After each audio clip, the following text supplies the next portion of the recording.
sawa. Haya basi. Kwa kitu hicho tunaendelea mbele na taarifa hizi kwamba Waziri Ababu Namwamba ametangaza wazi kwamba wanariadha wa Kenya hatakuwa wanatozwa ushuru mara mbili, kwamba Ababu anasema kwamba wanariadha wanapolipwa wakiwa upari ama popote wanaposhiriki huwa kuna matozo ya taifa hilo. Wanapokuja nyumbani vile vile wanatozwa. Sasa hilo litawezekana. Akitozwa anapolipwa, akikuja nyumbani hakuna matozo. Amezungumza na KRA na hapa taarifa yake Ababu Namwamba, tumsikize kidogo. The issue of double taxation.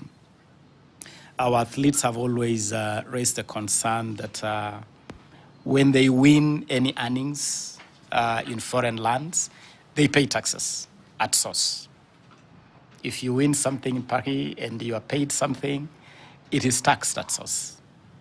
And I'm delighted to announce that we have been working on a framework to shield our athletes, our sportsmen and women from double taxation. And we have finally struck a deal with the Kenya Revenue Authority and Treasury, which will, from now moving forward, protect our athletes from double taxation, so that they're taxed only once.